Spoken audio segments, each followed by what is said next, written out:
galera, tudo bem? Meu nome é Michel. Hoje a gente está aqui no Liesc no Ar para falar sobre o tema preparação para o vestibular.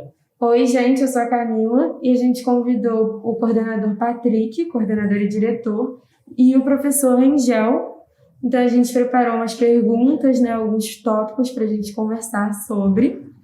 A gente vai começar falando um pouco sobre dicas de planejamento e como se organizar para o vestibular, para chegar lá com a cabeça assim, livre para fazer o vestibular bem.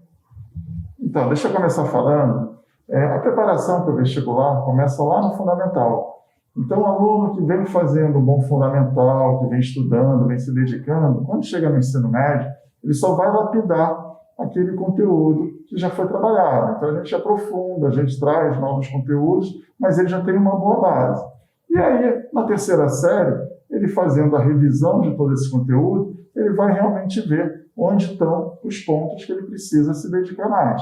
E é isso que a gente pretende com a terceira série, que a gente possa permitir que o aluno direcione o seu estudo para aqueles conteúdos que realmente estão fazendo falta. E aí, quando ele chega no final da terceira série, ele já está totalmente preparado para fazer uma boa prova. Uhum. E só para complementar o Patrick, em relação assim, o Patrick falou da formação da vida inteira, eu concordo muito. Uhum. Eu lembro quando eu comecei a dar aula, mais de 20 anos atrás, era um outro padrão de vestibular. O cara se preparava bem no ano do vestibular. Agora não, agora a sua vida inteira, o seu conhecimento da vida inteira é muito importante para a prova que vem aí. Então realmente você está sendo preparado ao longo da vida. Mas e naquele ano específico? E no ano que você vai se preparar? O ideal é você montar uma estratégia para aquilo, né? Conversar com professores mais experientes, com o coordenador, para você entender como é que é o processo, caso você não conheça, e se planejar sabendo o que vai fazer. As horas que você vai ter de estudo, que tipo de estudo você vai ter, porque o estudo é muito individual, a Camila pode dar melhor com o modelo, o Michel pode dar melhor com o outro. Então é bom a gente conhecer os modelos e testar para se adequando ao longo daquele ano e seguir o caminho bonitinho até o final. Beleza? Uma questão que o Rangel colocou, que no nosso tempo do vestibular, você tinha um vestibular para cada universidade, e cada vestibular tinha um modelo próprio. Hoje em dia, com o Enem, você tem um modelo único, que abrange uma série de universidades. Isso é uma vantagem, porque facilita na preparação, mas, por outro lado, antes você competia só com as pessoas do seu estado. Dificilmente você ia prestar vestibular em um outro estado que não fosse o seu. Agora não. Você concorre com pessoas do Brasil todo. Então, ficou mais concorrido. E tem também o sistema do SISU, que também é uma novidade. Antigamente, você era aprovado ou não, você recebia a listagem, lembra? Agora, você tem que ir se candidatando e ficar acompanhando durante vários dias. Qual que você prefere? Qual que você acha melhor? Eu acho que o modelo atual é mais justo. Tá? Ele permite, por exemplo, que um aluno que mora num local que não tem boas universidades possa concorrer a uma boa universidade, entrar numa boa universidade e fazer uma boa graduação. Antigamente, os alunos, por exemplo, da região norte, nordeste, não tinham tanto acesso às universidades do sul e sudeste, que em geral são as melhores universidades do Brasil. Verdade. A minha mãe mesmo, ela nasceu no Maranhão e se mudou para cá, veio fazer faculdade aqui no Rio de Janeiro.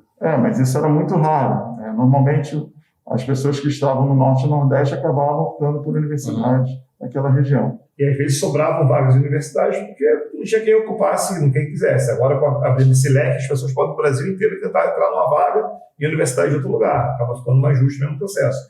Para mim, a única desvantagem da mudança é ser uma prova única. Né? Se o Enem fosse mais de uma vez no ano, tivessem 2 Enems por ano, talvez fosse um pouco mais justo para a galera poder, quem não foi bem naquele dia, quem não estava bem naquele momento específico da prova, poder fazer a prova de novo. Mas não estava tendo uma coisa de mudar, assim, Enem seriado. Exato. É o próximo Desde passo. o primeiro ano, né? Agora o próximo passo é fazer... Já existem universidades do Brasil que fazem vestibular seriado. Né? A Universidade Federal de Juiz de Fora, por exemplo, faz vestibular em 3 anos. Chama-se PISG. Então, acabou a primeira série uma prova, acabou a segunda série outra prova, acabou a terceira série outra prova. E a ideia do Enem é fazer um modelo parecido com isso, mas para isso tem que ter as adaptações primeiro das variações da BNCC, né? Das mudanças da BNCC, da Base Nacional Curricular, para começar a se adequar ao processo e seguir o caminho, entendeu? Então deve ser para 2024, se não for a memória, essa alteração. Não é para o ano que vem, por exemplo, a galera que está ouvindo vai se preparar. Na verdade, a galera do ensino médio da gente não pega isso, né? A gente está em 2021, eles fazem vestibular, o pessoal do primeiro ano vai vestibular em 2023. pessoal do fundamental que pega essas mudanças aí para frente. Os alunos que entrarem na primeira série, no ano que vem, já com o novo ensino médio, que vão pegar esse novo modelo do Enem. É verdade. Beleza? Beleza. Também teve uma mudança do modelo de ensino da escola nesses últimos anos, né? Então, a gente começou a trabalhar com disciplinas eletivas, que antes não acontecia, e são disciplinas que trazem um pouco da realidade do mercado e da realidade das universidades para dentro da escola. Então, a gente trabalha com empreendedorismo, com design thinking, pensamento crítico, cinema, design inovação, oratória. São disciplinas que estão relacionadas, muitas vezes, a diferentes graduações e até o mercado de trabalho, que a gente já apresenta para o aluno de ensino médio. Isso facilita bastante na escolha profissional. Então, ele já tem contato com aquele conteúdo antes de precisar fazer a escolha na terceira série. E a gente tem percebido que isso tem repercutido muito bem entre os alunos. A gente percebe um empenho muito grande dos alunos, né, nessas disciplinas. Além disso, a gente está começando também a trabalhar com trilhas. Já há 3 anos que a gente trabalha com trilhas de aprofundamento. Então, os alunos que têm alto desempenho, eles podem escolher uma trilha de acordo com a sua área de conhecimento e tem aulas de aprofundamento nessas disciplinas. O LS+, né? Exatamente, o LS+. Então, além da parte do estudo, né, que é muito importante, também tem a parte de, saúde mental, saúde física, continuar fazendo atividade física, que muita gente, para de fazer durante o ano de vestibular, como eu, né, que está no 3º ano agora, vou prestar para medicina, e eu tive que parar de fazer atividade física, mas não é uma coisa muito saudável e eu já vou voltar, inclusive. O que vocês acham disso? Você já respondeu e está certíssima. É importantíssimo você não achar que o ano é um ano só de estudo. Até porque fazer atividade física faz parte do estudo. O seu corpo tem que estar bem para conseguir estudar. É um conceito que, na minha época, na época do Patrick de Vestibulando, era o contrário. Estimulava a gente a virar a noite estudando. Isso é super ruim. É péssimo um aluno perder uma noite de sono para o estudo, porque ele não consegue assimilar direito. A neurociência já mostrou isso para a gente. A gente já sabe que isso é verdade. Então, o sono é importante, a atividade física é importante. Parece que não, mas a boa alimentação também. Né? Você tem um ano onde seu corpo funcione bem, o seu cérebro faz parte do seu corpo, né? E você precisa do seu corpo bem funcionando de uma forma eficiente para que o seu estudo seja mais eficiente também. Então, manter algumas rotinas como atividade física é importantíssimo. Encaixar no seu horário. A gente sabe como é difícil encaixar alguma coisa no horário, né? Qualquer coisa botar no horário é muito difícil. Complicado. Mas é questão de prioridade. Algumas prioridades tem que ter. Então, alguma atividade física você tem que manter para o seu corpo ficar bem e você conseguir desempenhar bem o estudo. Entendeu? Eu acho fundamental. Assim como também a preocupação com a saúde mental. Porque é uma cobrança muito grande. E o pior é que a primeira cobrança é nossa, né? Porque vem a insegurança, vem a ansiedade. Depois a cobrança é indireta dos seus pais. Que falam, meu filho é muito inteligente, ele vai passar. E aí você se sente pressionado e diz assim, caraca, pois se eu não passar?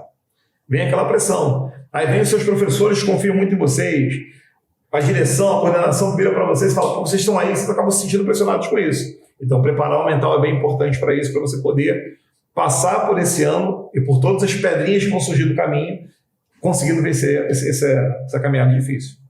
Eu costumo falar com os alunos que eles têm que ter confiança na preparação que tiveram. Aqui no LS, vocês têm uma excelente preparação durante toda a vida acadêmica. Então, quando vocês chegam na terceira série, vocês já têm uma bagagem que vai diferenciar em relação a outros alunos. Vocês veem isso quando vocês fazem provas comparativas, vocês veem isso quando vocês realizam simulados, realizam provas com alunos de outras instituições, que vocês têm uma boa preparação. É fundamental a confiança nisso, para que vocês tenham a tranquilidade que vão fazer uma boa prova e vão ter um bom desempenho. A gente tem um exemplo recente nas Olimpíadas, por exemplo, da Simone Biles, que é uma atleta fenomenal, mas como ela não estava bem psicologicamente, ela não conseguiu performar tudo o que ela poderia. E a mesma coisa para o vestibulando. Não adianta você ter 10 horas de estudo por dia se a sua cabeça não está boa. Você precisa ter um equilíbrio. E buscar apoio para isso. A Simone Biles buscou apoio para poder fazer. Ela disputou a última prova. Ela ganhou medalha de bronze na trave. Mas ela era para ser ouro. O cara ganhar medalha de bronze na Olimpíada. Já é bastante coisa. Eu nunca vou chegar perto da Olimpíada que não seja a Olimpíada do Rio assistindo. Eu tenho certeza que eu nunca vou ver uma Olimpíada vou participar de uma Olimpíada da minha frente. Né? E ela ganhou medalha de bronze na trave. É muita coisa. A expectativa era muito alta. Ela se recuperou de uma instabilidade emocional grave e conseguiu competir. E vocês podem passar por isso também ao longo do ano. Vocês podem ter dificuldades ao longo do ano, tentar parar, buscar apoio, buscar ajuda para melhorar a sua cabeça e continuar seu caminho. Acho que é fundamental esse processo aí. Isso é importante, que vocês também tenham a segurança que qualquer problema, vocês podem procurar a coordenação. A gente tem o setor de psicologia que faz esse trabalho de orientação. Muitas vezes, a nossa psicóloga vai poder fazer um trabalho específico de acordo com a necessidade de cada aluno, além das outras atividades. A gente tem aqui na Barra, por exemplo, quinzenalmente as aulas de yoga, que, de certa forma, é uma oportunidade para vocês relaxarem, para vocês aprenderem a se concentrar, aprenderem a trabalhar a mente de uma forma diferente com aquela que vocês estão acostumados. Então, você tinha falado da preparação dos alunos para o vestibular, que é muito boa e etc. Eu queria saber como que ocorre essa preparação, porque nós conseguimos passar para escolas públicas, privadas, do exterior, e outras escolas geralmente focam em algum vestibular para as pessoas passarem. Como que o ILS consegue atingir todas essas faculdades? Então, essa é uma boa pergunta. A gente procura ter uma preparação global, tá? De formação para o aluno. Então, a gente não vai focar numa universidade especificamente. A gente procura fazer um trabalho que permita ao aluno escolher a carreira e a universidade que quiser, seja dentro do Brasil ou fora do Brasil. E como é que a gente alcança esse resultado? Além das disciplinas do núcleo comum, que vocês têm na grade horária, a gente tem uma série de projetos que visam complementar essa formação. Então, a gente tem projetos universitários, que trabalha modelos vestibular de cada universidade. A gente tem projeto medicina, para aqueles alunos que querem fazer medicina, que a gente sabe que precisa ter uma preparação um pouco mais rigorosa. A gente tem as aulas específicas, onde o foco vai ser nas disciplinas que têm maior peso no Enem ou dentro dos vestibulares que eles fazem de forma específica. E isso já vai encaminhando a preparação, né? Está sendo uma preparação conjunta. Então, você já está indo para o caminho A, B e C, e cada projeto desse que está falando. Né? Perfeito. Além do que, a gente tem simulados semanais, que dá uma bagagem muito grande, vocês podem falar melhor do que ninguém. Isso cansativo também. É cansativo. Cansativo, mas acostuma. Mas é importante, porque imagine se vocês chegassem no final da terceira série e tivessem que começar a rotina de simulados. Vocês não iam dar conta. Então, por isso que a gente já começa, na verdade, na primeira série com os simulados, mas de forma muito gradual. Na primeira série a gente tem 2 simulados por trimestre. Na segunda série a gente já passa a ter 3 simulados por trimestre. E na terceira série a gente tem toda semana um simulado. Cada semana um simulado com um formato diferente. E aí vocês, além de pegar o ritmo, começam a adaptar o próprio corpo na realização de provas extensas. Hoje em dia vocês têm que fazer, às vezes, 5 horas e meia uma prova. Então, não é uma coisa simples que o seu corpo vai se adaptar rapidamente. Então, por isso que é importante todo esse processo. Além disso, também tem as Olimpíadas, que o Lessing sempre fala para a gente participar, que também tem uma duração muito, muito longa. Eu, por exemplo, fazia várias Olimpíadas, a maioria de matemática, que já era 4 horas, 4 horas e meia. Eu acho que isso me ajudou a me acostumar melhor com esse sistema de provas, essas provas longas. Eu lembro em 2009, quando chegou o Enem no modelo de acesso às universidades, que ninguém estava acostumado a fazer simulado assim o dia inteiro. Pegar uma prova grandona, extensa e com muita questão, porque ainda tem esse detalhe. As provas clássicas de escola tem 10 questões, num tempo limitado de 1 hora, 1 hora e meia. E aí, de repente, você tem que fazer 90 questões em 4 horas e meia. Como é que encaixa isso? E quando você vai simulando ao longo da sua vida, você chega com uma carga muito menor sobre isso. Você está acostumado a controlar seu tempo. Mesmo que você não tenha um relógio ali, porque o vestibular não se faz com um relógio, mas pelo menos você vai ter o seu corpo vai estar mais acostumado à velocidade de você fazer uma questão. Inclusive, um dos nossos projetos é isso, acostumar você a acelerar a sua velocidade de fazer questão para você chegar na prova lá e conseguir bater as 90 questões no tempo necessário. Você tem que saber fazer a prova além do conhecimento, você tem que saber. Muito importante. E, Michel, você tocou num ponto muito importante, você sabe o quanto eu foco nisso, porque as Olimpíadas vão ser cada vez mais fundamentais, não só para a formação de vocês, como também para o repertório, para o currículo de vocês. Vocês, quando são submetidos a um processo seletivo de uma universidade internacional, a primeira coisa que as pessoas veem é a quantidade de atividades extracurriculares que foram feitas. Então, participação em projetos sociais, participação em Olimpíadas, envolvimento em outros tipos de projetos. Cada vez mais as universidades querem alunos que tenham essa visão. E o mercado também vai seguir isso. Então, você vai se destacar tanto dentro da universidade como dentro do mercado de trabalho, se você tiver essa formação complementar. Por isso que eu estimulo sempre aos alunos participarem de todas as Olimpíadas. Mesmo que não tenham um bom desempenho, só o fato de ter participado, isso já agrega bastante para o currículo. Vocês estão falando bastante aí de como é que era na época de vocês e tudo mais. Como é que foi a trajetória de vocês dois? Que eu sei que vocês foram amigos de turma. A gente estudou junto na UFRJ, né? E na verdade, sim, eu caí de paraquedas na UFRJ. O Patrick entrou na UFRJ no ano certinho, mas eu sou um pouquinho mais velho que o Patrick. Eu entrei na UERJ primeiro. Eu fiz vestibular também para biologia, ciências biológicas. Passei para a UERJ, mas eu queria me especializar numa coisa que a UERJ não tinha. E aí eu tive que mudar de universidade. Aí quando eu mudo de universidade, eu caio na turma do Patrick. E aí, assim, a gente chamava isso de fatorial. Porque como o Patrick entrou na época certa, ele fez todos os semestres certinhos. Eu fiquei com semestres soltos, porque eu vim de outra universidade, tive que adaptar o meu currículo. Então eu fazia aula com o Patrick, aula com a galera mais velha, aula com a galera mais nova. Eu cheguei a ser calouro e veterano do Patrick. Eu era calouro dele, que tinha entrado depois dele na faculdade, ele entrou em 95.1, eu entrei em 95.2.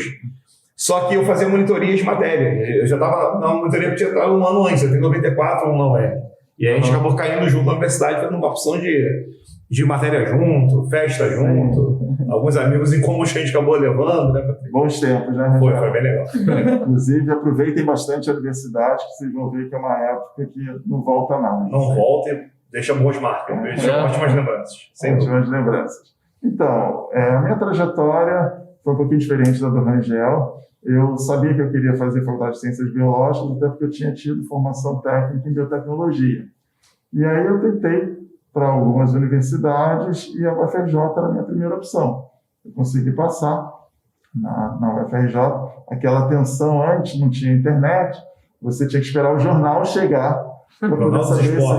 O jornal rosa. Isso. E aí você ia para comprar, a folha dele era rosa. Você ia para o jornal comprar, procurar o seu nome na lista de aprovados ali. Que tensão, cara. Exatamente. Aí eu lembro que eu ficava esperando de madrugada, tipo, acordava 4 horas da manhã para receber o jornal para ver se foi aprovado ou não. E aí consegui a aprovação. E aí entrei na universidade ainda sem saber que eu queria dar aula. Eu entrei para a área de pesquisa, tanto é que a minha primeira graduação foi na área de genética. E dentro da área de genética, eu comecei a gostar. Eu participei de algumas monitorias, eu comecei a dar aula e fui chamado para dar aula fora da universidade e tomei gosto pela coisa. E aí depois que eu terminei a graduação, eu fiz a licenciatura que me permitiu dar aula no ensino médio. E aí eu consegui fazer essa licenciatura junto com o mestrado. Então eu ficava, na verdade, com uma carga muito grande, porque eu começava 8 da manhã e só terminava 10 horas da noite. E durante o período da manhã eu fazia mestrado e no período da noite eu fazia licenciatura. E é outra curiosidade da minha parte, que eu também fiz genética. Então os dois seguiram genética, a gente foi estudando junto a faculdade inteira. E aí, da mesma forma, eu me formei primeiro, só que, diferente do Patrick, assim, eu não tinha a certeza de querer dar aula. Só que para fazer um bico, começar a trabalhar, tinha acabado de me formar, queria ganhar um dinheiro. Minha mãe me arrumou a monitoria numa escola, minha mãe trabalhava numa escola e me fez ser monitor de lá. Quando eu peguei a monitoria, comecei a ver como é que era dar aula, me apaixonei. Voltei para a faculdade, fazer licenciatura para poder ser professor. Gente, perguntinha bomba agora, pode começar. Vamos lá. Receber aí a caixinha, vocês abrem, são perguntas surpresas que não estão no roteiro. Lá vem. Qual foi o resultado mais surpreendente que vocês já viram no IES? De um aluno que tinha um desempenho acadêmico mais abaixo e conseguiu passar para uma pública, por exemplo? Cara, foram tantos resultados surpreendentes. A gente tem grandes surpresas, mas tem alguns casos de alunos, inclusive um deles eu trouxe para falar com vocês esse ano, vocês sabem de quem eu estou falando. Sim, eu pensei nele também. Então, que era um aluno que estava sempre tentando escapar da recuperação, que era super malandro, era bom aluno, mas não queria nada com nada. Então, assim, fazia o mínimo para conseguir ficar na média. Ele sempre conseguia ficar na média. Então, ele sempre terminava um ano em 1, 2 recuperações, sem risco de reprovação, mas que realmente não conseguia passar direto e ficava até o final de dezembro aqui com a gente. E aí chegou na UERJ e ele contando é engraçado, né? Porque ele viu o resultado da FRJ, que ele não ia conseguir passar, que era a primeira opção dele, e aí tinha a segunda fase da UERJ e falou, é tudo ou nada. Então, assim, ele meteu as caras, ficou dias e dias se dedicando e colocou na cabeça que ele ia passar na UERJ, não deu outra. Ele passou muito bem, está hoje na UERJ, feliz da vida, e de vez em quando ele vem aqui falar com a gente. Né? Eu também não queria dar um nome, não, porque acho que é muito ruim dar nome, né? Mas uma das características bacanas do LIES, o LIES não é uma escola de exclusão. O LIES é uma escola de incluir alunos. Então, nós temos alguns alunos com algumas dificuldades que estão aqui conosco e que chegam a resultados maravilhosos. A gente já viu cada coisa dessa. Já viu alunos que realmente tinham bastante dificuldade acadêmica e que foram aprovados pela universidade que queria, que é uma outra coisa característica que eu acho sensacional do LIES. O LIES gosta de tentar aprovar vocês para onde você quer ir. Entendeu? Não tem essa. Eu quero que você... Eu já trabalhei em locais que queriam que vocês tivessem a classificação que virasse propaganda para eles. E eu acho que isso é péssimo.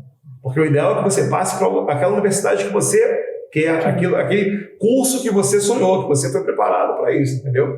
E quando eu entrei no LIES, eu tive uma grande surpresa. Foi uma aluna, não foi uma surpresa pelo desempenho ruim. Foi uma menina que me mostrou que o suor rende resultado. Meu primeiro ano de LIES, a gente passou uma menina para medicina na FRJ. E assim, o resultado dela foi baseado em muito suor. Ela estudava pra caramba, lá de Botafogo, estudava pra caramba, e conseguiu passar para medicina na FRJ. Me deu um orgulho, falar assim, pô, a garota se esforçou tanto, tentou tanto fazer, buscou tanto e conseguiu chegar no resultado dela, entendeu? Isso é muito maneiro. Eu não tinha nenhum histórico dela antigo, para falar assim, pô, ela era uma aluna fraca que eu conheci na 3ª série. E o sacrifício dela mostrou a capacidade, chegou a conquista que ela queria, foi maravilhoso. Agora tem outro lado também, a gente teve uma surpresa muito positiva de um aluno que era bom aluno, mas queria fazer medicina. E aí, na 2ª série, fez medicina só para testar como é que era.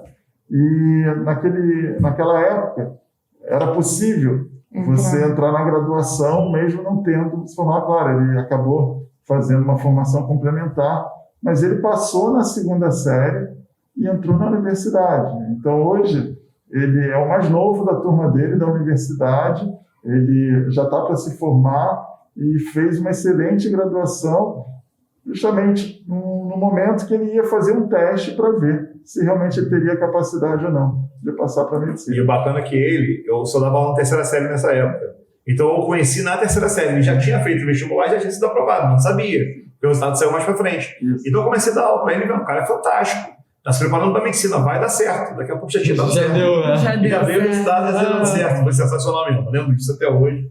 Espetacular. E um aluno que, assim, que vocês, os dois têm, que os dois conhecem e que, tipo, vocês olham, tinha um histórico bom, conseguiu o que queria, assim, sabe? Aluno modelo, assim, pra vocês. Vocês sempre olham e falam, caramba, que orgulho dele. O orgulho, eu costumo não ter orgulho por modelos, sabe? Eu acho que as conquistas que não dão orgulho pra gente. Então, aquele aluno ideal, né, bem entre aspas, não é necessariamente aquele que nos dá mais orgulho. Não, sim. É aquele que consegue chegar ao objetivo que queria. Porque eu acho que a educação hoje em dia é isso. Eu e o Patrick não fomos educados dessa forma. Nós somos de uma época de uma educação de resultado.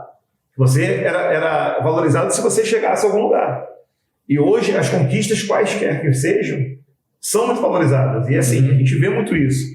É muito legal. Você vai passar por medicina, eu vou ficar felizão para comemorar com você. E vai ser muito legal o Michel entrar no curso que ele quer, o Breno entrar no curso que ele quer, o Vitor entrar no curso que ele quer, os Brunos entrar onde vocês conseguirem, entendeu? A vitória de vocês nos enche de orgulho. E, de certa forma, daquela sensação de dever cumprido. Sim. Né? A gente fez o que a gente tinha que fazer mesmo. Sim. Bom, e outra coisa, o foco é fundamental. Aquele aluno focado, ele vai conseguir ter um bom desempenho e ele vai conseguir ter uma boa preparação. E, é claro, todos os alunos nos dão orgulho. Eu acho que o orgulho vem da preparação, do envolvimento, da parceria, não é só resultado. O resultado é importante? É, mas acho que a formação da pessoa é muito mais importante do que o resultado. O processo, né? Exatamente. Eu tenho certeza que todos os alunos, independente do resultado que tiveram, que terminaram aqui a escola, tiveram uma boa formação. Então, são pessoas de bom caráter, são pessoas que realmente correm atrás dos seus objetivos, são pessoas competentes naquilo que fazem, e isso nos traz muito orgulho. É muito legal, por exemplo, no painel profissional, quando a gente chama ex-alunos, e a gente percebe que esses ex-alunos hoje estão em áreas de destaque, estão conseguindo assim, colher os louros de toda aquela dedicação. E nem sempre eram alunos excepcionais. Muitas vezes eram alunos que nos deram trabalho, mas que ainda assim tinham foco e ainda assim conseguiram se destacar. Acho que o foco, a pessoa tentar mesmo e acreditar nela é fundamental. A gente já viu o contrário, já vi gente desanimar no meio do caminho. E aí, assim... Começou alto e depois... E aí, por desanimar, acaba tropeçando demais. E aí, é nosso papel tentar chegar lá, chegar junto. Pô, não fica assim, não, vamos lá procurar como é que a pessoa consegue subir de novo para conseguir chegar no resultado. Acho que o Patrick falou. Eu acho que a galera sai daqui com uma formação geral sensacional. Você é capaz de aprender o que vier para você. Entendeu? Porque a galera acha muito que a educação é você saber tudo que você aprendeu. Não. É você ser capaz de conquistar coisas novas, você ganhar coisas novas. Nós estamos dando base para vocês. A gente está formando a pessoa pronta. A gente está dando base para vocês se formar. Quem vai formar vocês é a vida, né, gente? A gente vai ser só o alicerce, né? A base do que vai fazer o caminho que vocês vão seguir. Entendeu? A base é o mais importante, né? É o que dá sustentação para o indivíduo. Sem dúvida. E outra coisa, com a evolução do mundo digital, o conhecimento em si vai ser cada vez menos importante.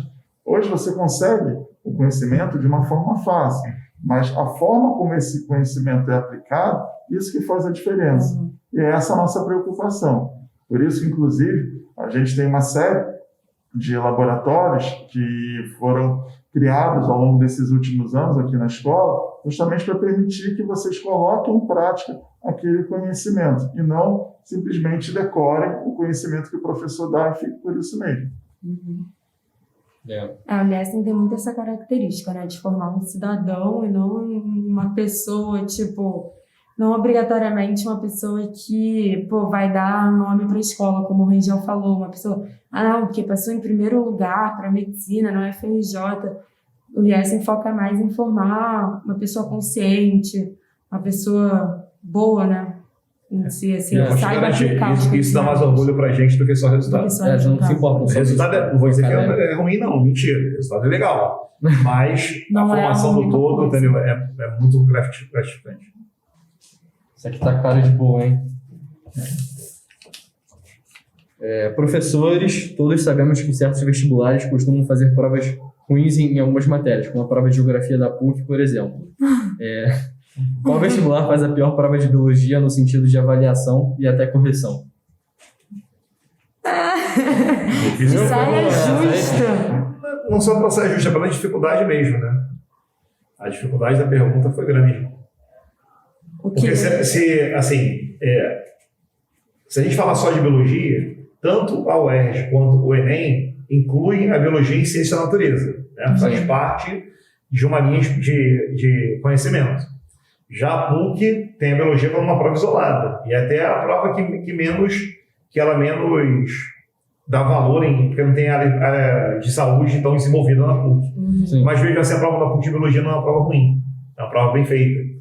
Quem fazia um vestibular muito ruim, como não existe mais, eu posso falar mal à vontade, era a UF. A UF fazia a prova de perguntar o tipo de dente da cobra. Que isso? Cara, na boa, eu e o Patrick somos professores, a gente não estuda isso para ensinar para vocês. Imagina um aluno estudar isso para ensinar. Não tem, cara, é surreal. A UF buscava rodapés de livro para buscar a questão. E às vezes a Unirio também fazia umas gracinhas dessa. Só que o Enem acabou com esse tipo de processo. Entendeu? Talvez hoje, se eu comparar as 3 grandes provas que a galera do LS costuma fazer, se bem que o pessoal da medicina também tem as particulares. E São Paulo A também. única prova que eu critico de biologia para o pessoal da medicina é da Unigran. Porque o modelo da Unigran é um modelo que eu não gosto, mas tem gente que pode gostar. Porque no Unigran, por exemplo, às vezes na questão múltipla escolha, você pode ter 2 certas.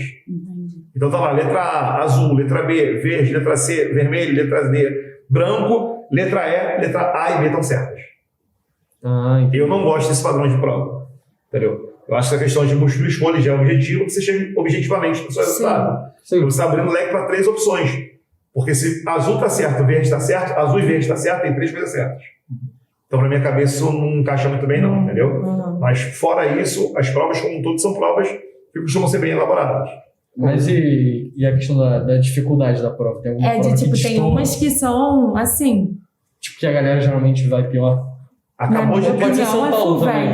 Na minha opinião, é FUVEST. É o pior método avaliativo. Eu volto na minha ideia. Eu acho que a FUVEST talvez seja, hoje, pelo menos dentro da área de biologia, aqui cobre mais.